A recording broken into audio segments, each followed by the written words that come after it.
सुधीर सहृदय श्रोताओं, व्याख्या क्रम में अब हम ऋग्वेद के प्रथम मंडल के 12वें सूक्त के 7वें मंत्र की व्याख्या करने जा रहे हैं।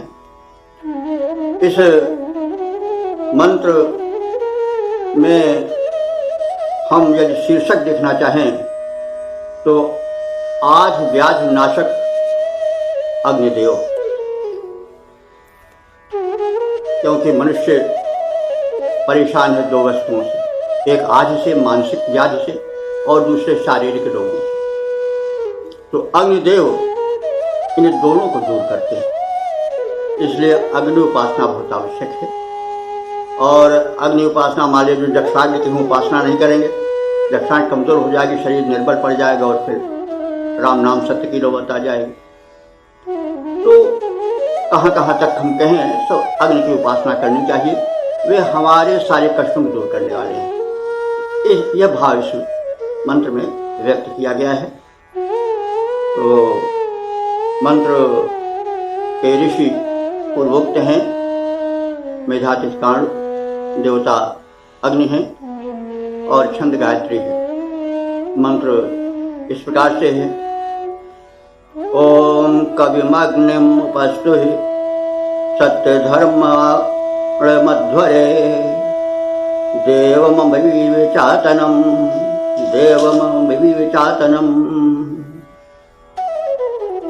ओम। तो अब पहले यहाँ हम अग्नि के विशेषणों को जाने, क्योंकि अर्थ करने में विशेषण होते हैं, जो मुख्य शब्द होता है उसका, तो विशेषण को जान करके अर्थ करने पर अर्थ स्पष्ट हो जाता है।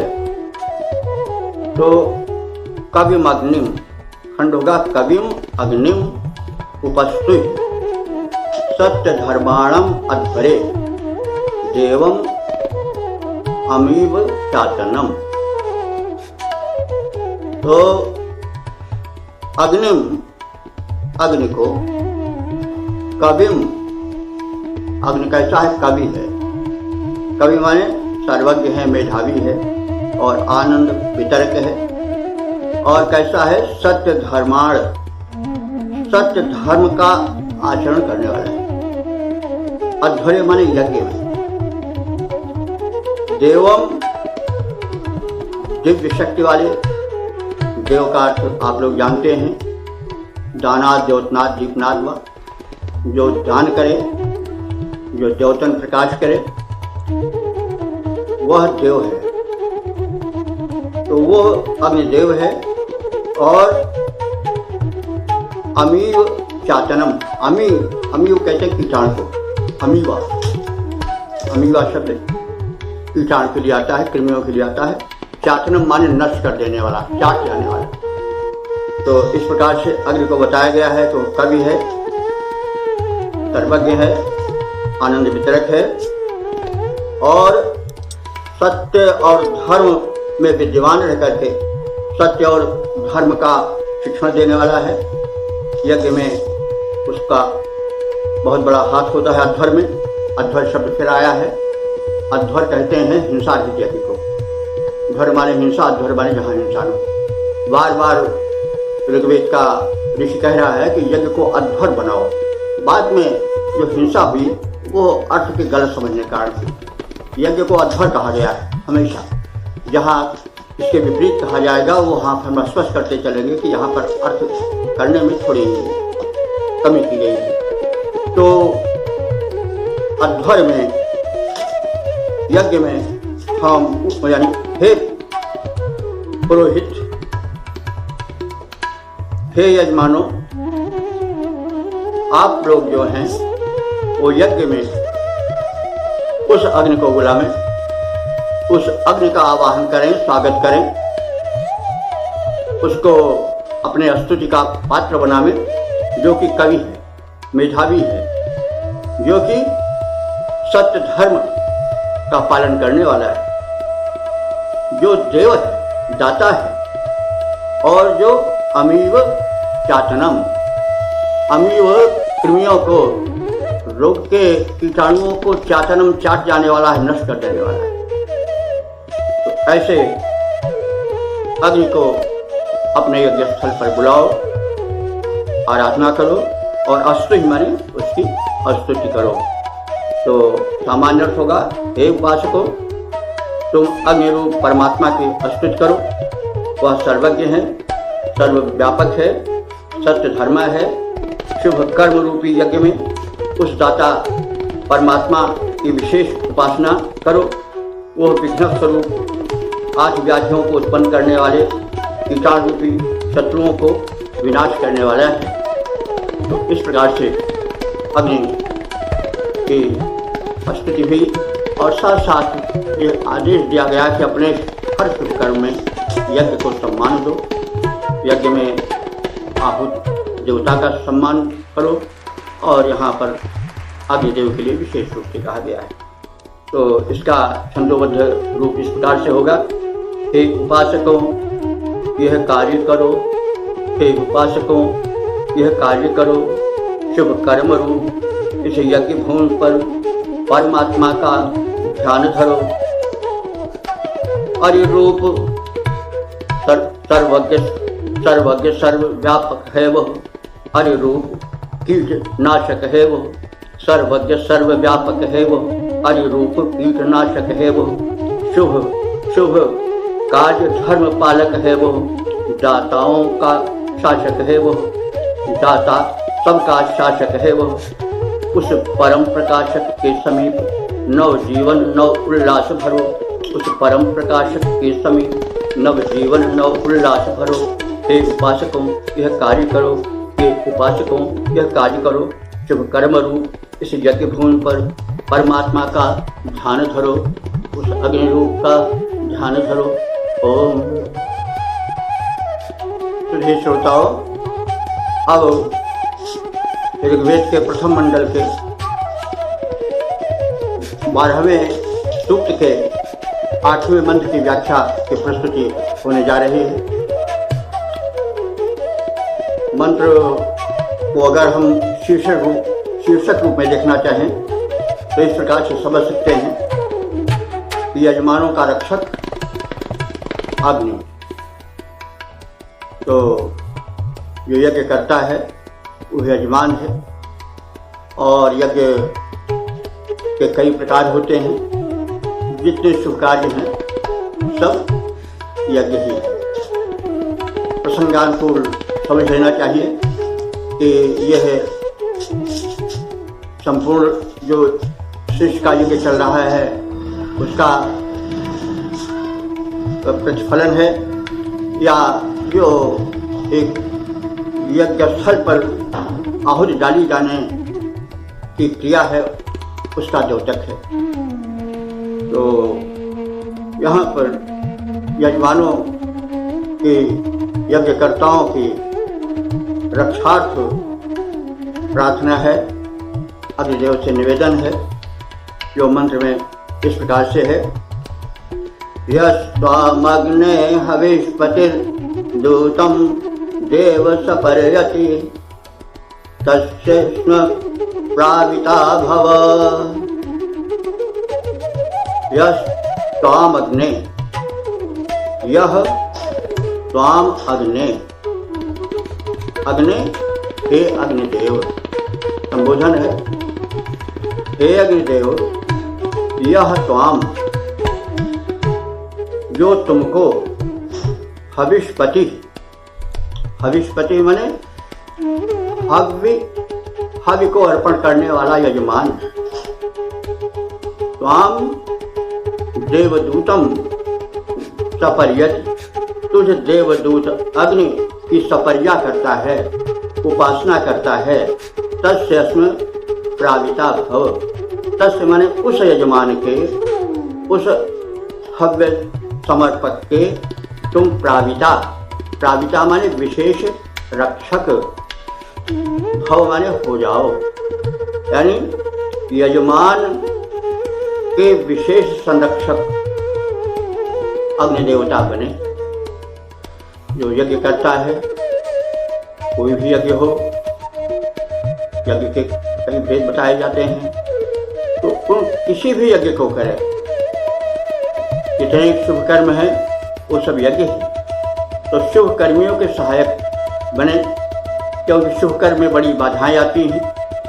इसलिए प्रयत्न करने के बावजूद भी एक दिव्य शक्ति से प्रार्थना की जाती है कि वो उसके यज्ञ में, चाहे वो किसी भी रूप में हो, चाहे वो प्रज्वलित अग्नि में आहुति डालने के रूप में हो, चाहे वह लोकोपकार के रूप में हो, चाहे वो प्रशिक्षण के रूप में हो, चाहे जो हम आप कह रहे हैं, सुन रहे हैं, इस रूप में हो, ये भी ज्ञान यज्ञ है और ज्ञान यज्ञ सबसे बढ़कर होता है। तो इसमें विघ्न भी आते हैं, आते रहे हैं और आ भी सकते हैं। तो इन विघ्नों को दूर करने की क्षमता सबल सशक्त देव में ही होता है। और यहाँ पर अग्नि से प्रार्थना की जा रही है कि वे जो यज्ञ कर्ता यजमान हैं, जो समर्पित हैं, उनके श्रम को सफल करें और बाधाओं को दूर करें। तो हे अग्निदेव, तुम देवदूत हो और देवों को आमंत्रित करने वाले हो। जो हव्यदाता यजमान तुम्हारी सेवा करता है, सपरिया करता है, तुम उसकी भलीभांति रक्षा करो। तो भगवान जो हैं वो भक्त की रक्षा करते ही हैं। और कोई भी धर्म ग्रंथ हो, कोई भी पुराण हो, रामायण हो, उसमें जो आराध्य है उससे यह प्रार्थना की जाती है कि वह अपने भक्त की, अपने आराधक की रक्षा करे, उसके शुभ कर्म में सहायक बने और सदैव उसको संभाले, उसके डगमगाते कदम आगे बढ़ने से न रुके। ये तो तरह तरह से सभी धर्मों में, सभी संप्रदायों में बात कही जाती है। वह जो सर्वशक्तिमान है अथवा जो शक्तिमान है, वह सदैव अपने आराधक की रक्षा करे। तो यही बात इस मंत्र में ऋषि कहता है कि वे भक्त, वे आराधक या वे यजमान जो यज्ञ कर्म कर रहे हैं, तुम्हारे आश्रित हैं, तुम्हें आहूत कर रहे हैं, तुम दिव्य शक्तियों तक संदेश पहुंचाने वाले हो, उनका संदेश सुनाने वाले हो।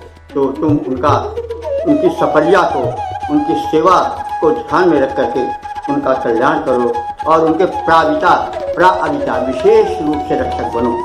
तो यह भावना इस मंत्र में दी गई है। और उसी अनुकरण पर जो समर्थ हैं, वे लोग जो शुभ कार्य कर रहे हैं उनकी सहायता करें। यह गुप्त संदेश भी है। प्रत्येक समर्थ शुभ कर्मा असमर्थ की जो है वो सहायता अवश्य करे। तो इस प्रकार से संतुष्ट यह मंत्र व्याख्यायित किया गया। अब इसका हम छंदोबद्ध रूप देखें। हे अग्निदेव तुम देवदूत, हे अग्निदेव तुम देवदूत, देवों को यहाँ बुलाते हो इसलिए दूत कहलाते हो, इसलिए दूत कहलाते हो। दाता हो देव कहे जाते, दाता हो देव कहे जाते, आलोक दिव्य फैलाते हो। जो भविष्यान दाता नर हैं, सेवक हैं तेरे देव प्रवर, उनकी विशेष रक्षा करना। हे अग्निदेव आकर सत्वर, धन धान्य उन्हें देना प्रभुत, धन धान्य उन्हें देना प्रभुत। हे अग्निदेव तुम देवदूत, हे अग्निदेव तुम देवदूत।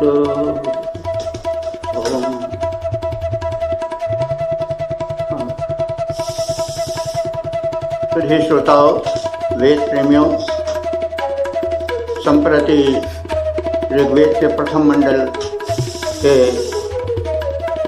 12वें सूक्त के 9वें मंत्र की व्याख्या प्रस्तुत की जा रही है। इस मंत्र के दृष्टा ऋषि हैं मेधातिथि कांड और छंद गायत्री है। और देवता अग्नि है। इस मंत्र में यह बताया गया है कि जो शुभ कर्मी है, दानी है, वे सुखी हो, क्योंकि उनके द्वारा ही लोक कल्याण होता है। तो जो शुभ कर्मी है, दाता है, उनका संपन्न होना, सुखी होना समाज के लिए, राष्ट्र के लिए और पूरी मानवता के लिए कल्याणकर होता है। इसलिए हम शीर्षक रूप में संक्षेप में चाहें तो कह सकते हैं, शुभ कर्मी दानी सुखी हो, संपन्न हो। तो मंत्र इस प्रकार से है, यो अग्निं देववीतये हविष्मा आविवासति तस्मै पावक मृडय। यो अग्नि देववीतये हविष्मा, तो यह हविष्मान, हविष्मान, तो यह माने जो, हविष्मान माने हविष्य, हव्य पदार्थ को प्रदान करने वाला यजमान है, वह देववीतये, देववीतये माने देवों के भोजनार्थ, भक्षणार्थ, उपभोगार्थ आविवेशक, यज्ञ के समीप आकर के, शुभ कर्म के समीप आकर के उसमें दान देता है, सहयोग करता है। तस्मै, उस दाता के लिए, उस सहयोगी के लिए, हे पावक, पावक अग्नि का ही एक पर्याय है। यह पर्यायवाची शब्द बड़ा सार्थक है। पावक कहते हैं पुनाचे की पावका, हे पवित्र करने वाले देव अग्नि, तुम मृडय, मृडय माने सुखी करो उस दाता को, उस श्रीमान को तुम सुखी करो, क्योंकि वो सुखी रहेगा तभी तो सुख वितरण कर सकेगा। तो तात्पर्य यह है कि जो अग्नि के समीप आकर के जो यजमान धन धान्य हव्य आदि को लोक कल्याण में समर्पित करता है, वह पवित्र परमात्मा द्वारा, पवित्र अग्नि द्वारा धन्य बनाया जाए, सुखी बनाया जाए। तो यह तो सामान्य अर्थ हुआ, लेकिन विशेष अर्थ हम देखें, क्योंकि वेद के मंत्र जो हैं वो समास शैली में हैं, उन्हें सुस्पष्ट करने के लिए व्यास शैली का आश्रय लेना पड़ता है। तो जो अस्तूयमान्य देवता है उसमें परमात्मा को देखा जाता है प्राय। हम उस अग्नि के द्वारा या अस्तूयमान्य देवता के द्वारा हम उस परम शक्ति की आराधना करते हैं, उसके माध्यम से करते हैं। जैसे हम मूर्ति की पूजा करते हैं तो हम उस पत्थर को नहीं पूजते हैं, बल्कि उस प्रतिमा के माध्यम से हम उस परमात्मा की पूजा करते हैं, वो एक माध्यम है। तो वैसे ही अग्नि तो दिव्य शक्ति है, इसके विषय में बहुत कुछ कहा जा चुका है, लेकिन वो परम शक्ति का भी प्रतिरूप है। तो अर्थ में हमें यह भी देखना चाहिए। अच्छा, देव शब्द जो है यहाँ पर थोड़ा प्रकाश डाल दिया जाए। देव वीतय शब्द आया है, तो देवों के भक्षण, वीतय कहते हैं भक्षण, उपभोग के लिए। भक्षण मतलब खाना ही नहीं हुआ, उपभोग हुआ। उपभोग मतलब तरह तरह से उसका हो सकता है, केवल पेट भरने तक ही नहीं। तो देव वीतय, देवों के भक्षण या उपभोग के लिए, ताकि वे आश्वस्त हों। तो देव का शाब्दिक अर्थ होता है कि दानाथ, देवतनाथ, दीपनाथ हुआ। जो दानी प्रवृत्ति के हैं, जो प्रकाश देने वाले हैं, जो आलोक फैलाने वाले हैं, वो देव है। तो देव केवल किसी देवता विशेष को ही नहीं मानना चाहिए। देव शब्द सुनते ही प्राय हम किसी एक मनुष्य से अलग शक्ति की कल्पना कर बैठते हैं। ठीक है, वो भी अपने स्थान पर ठीक, लेकिन देव से हम उन समस्त व्यक्तियों को लें जो लोकोपकारी हैं, जो हितकारी हैं। इसीलिए कहा जाता है कि गुरुदेव जो विद्या देता है, विद्वान है, वो भी देव है। मातृदेव, पितृदेव, ये सब देव है। तो देव का हमें व्यापक अर्थ लेना है। जो देता है, जो जन्म देता है, जीवन देता है, धन देता है, ज्ञान देता है, वो देव। और देव जो देता रहता है, उसके पास आना चाहिए तभी तो वो देगा। जो आज के या पहले के भी वैज्ञानिकों को भी हम देव कह सकते हैं कि वो ज्ञानी होते हैं। तो जो ज्ञान में अपने को सदैव समर्पित किए रहेंगे, वे वही तरह से व्यापार करके धन कैसे कमा पाएंगे। इसीलिए प्राय जो विप्र होते हैं, विद्वान होते हैं, वो धनी नहीं होते हैं।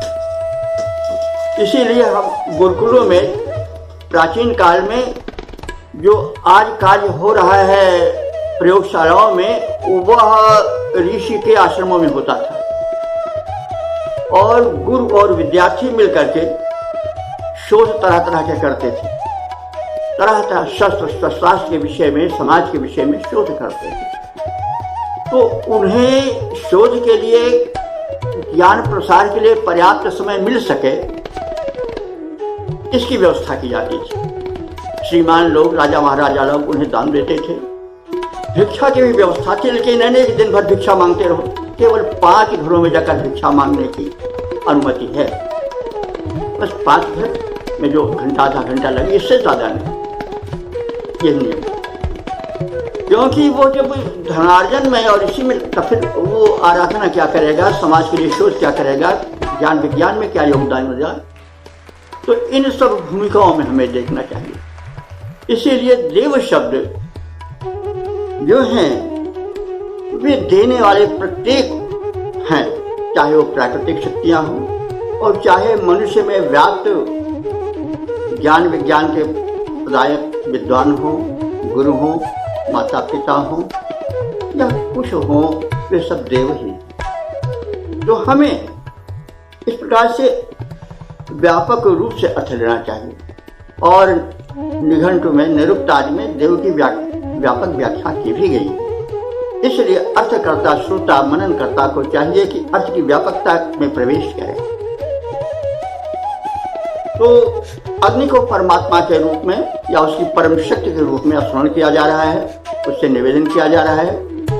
तो निवेदन हम जैसे मूर्ति पत्थर को न करके उसके बहाने परमात्मा से करते हैं। अग्नि तो तेजस्वी रूप है, उसके बहाने हम उस परम तेजस्वी की भी याद करते हैं। तो जो यजमान, हविष्मान, हव्य प्रदाता, तो हव्य से भी हमें अर्थ केवल तिल तंडुल कुछ औषध मिश्रित अग्नि में आहुति डालने वाले पदार्थ से ही नहीं लेना चाहिए, वरन जो धन धान्य और अमूल्य पदार्थ हैं जिनसे विद्वानों का पोषण हो, समाज का कल्याण हो, उनको भी लेना चाहिए व्यापक। तो हविष्मान का तो केवल वही नहीं जो तिल तंडुल लिए हुए आहुति खड़ा हो, बल्कि जो धन धान्य लेकर के समाज के कल्याण के लिए अपने को अर्पण कर रहा हो, वो सब हव्य ही है, हवि है। जैसे कहते नहीं, हम अपने प्राणों का बलिदान कर देंगे, प्राणों के हवि चढ़ा देंगे, हम कभी कभी कहते नहीं। तो हवि का मतलब यहाँ प्राणार्पण से भी होगा। तो कहने का मतलब प्रत्येक वस्तु जो उपयोगी है, जो सामयिक है, उसको लोक कल्याण में लगाना, वो सब का सब हव्य है, सब का सब जो है वो बलिदान है। तो इसलिए इस व्यापक अर्थ में हम जब मंत्र की व्याख्या करेंगे तब वेदार्थ भली प्रकार से समझ में आएगा। तो इस प्रकार से हम इसकी साधारण व्याख्या करने के पश्चात जो हविष्मान, हविदाता, यजमान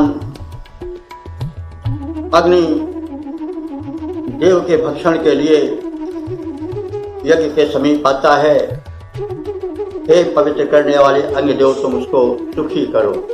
ये तो सामान्य अर्थ हो गया, लेकिन इसका व्याख्यात्मक विस्तृत अर्थ होगा कि जो लोग शुभ कर्म में लगे हैं, जो लोग अपने समस्त धन धान्य को आहुति की तरह समाज को समर्पण कर देते हैं, क्योंकि पहले ईश्वर को दो, क्योंकि स्वयं हम कहें कि हम दे रहे हैं तो अहंकार आएगा, इसलिए पहले ईश्वर को दो, पहले उस समर्थ को दो, वो समर्थ समय दे देगा, ये भाव है। तो हम इसको इस प्रकार से कह सकते हैं, यज्ञ शुभ कर्म को भी कहा गया है, यज्ञ और शुभ कर्म कहा भी गया है यजुर्वेद में। प्रत्येक शुभ कर्म यज्ञ और जीवन, संपूर्ण जीवन भी यज्ञ है। हम आहुति देते रहते हैं, समर्पण करते रहते हैं जीवन भर, और वही जीवन धन्य होता है जो समर्पण करता रहता, देता रहता, ज्ञान दे, धन दे, मान दे, जो कुछ उसके पास है। हर व्यक्ति दाता हो सकता है, यही नहीं कि केवल जो रुपये पैसे दे रहा है वही दाता है, नहीं, हर व्यक्ति दाता है। कोई ज्ञान दे, कोई अनुभव दे, कोई उपदेश दे, कोई जो कुछ कल्याण के लिए दे, वो सब दान ही है, वो दाता ही है। प्रत्येक व्यक्ति दाता हो सकता है।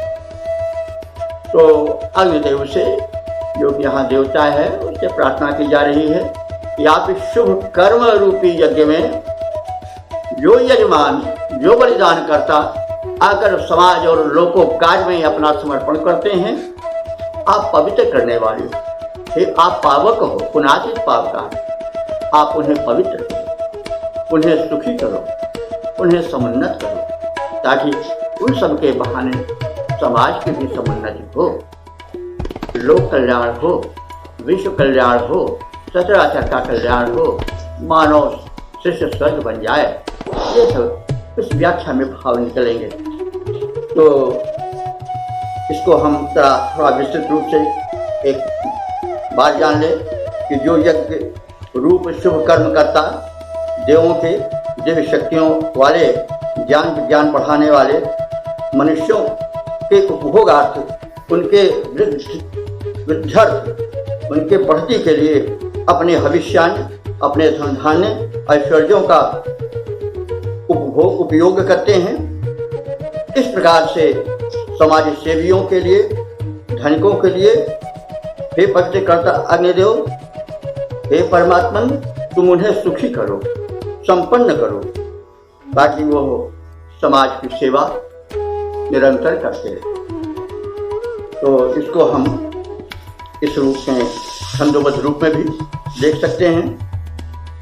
करते पवित्र पावक, करते पवित्र पावक इस हेतु हो कहाते, करते पवित्र पावक इस हेतु हो कहाते, पावक स्वरूप भगवन यह प्रार्थना हमारी, जो देव शक्तियों को धन धान कर समर्पित हित कर बने हुए, जो उनको बढ़ा रहे हैं, बलिदान में लगे हैं, शुभ कर्म कर रहे हैं, सर्वस्व शुभ यजन में अपना चढ़ा रहे हैं, उनको सुखी बनाओ, उनको सुखी बनाओ, धन धान्य को बढ़ाओ, इस भांति कर रहे जो आराधना तुम्हारी, करते पवित्र पावक इस हेतु तुम कहाते, करते पवित्र पावक इस हेतु तुम कहाते, पावक स्वरूप भगवन यह प्रार्थना हमारी, पावक स्वरूप भगवन, पावक स्वरूप भगवन यह प्रार्थना हमारी।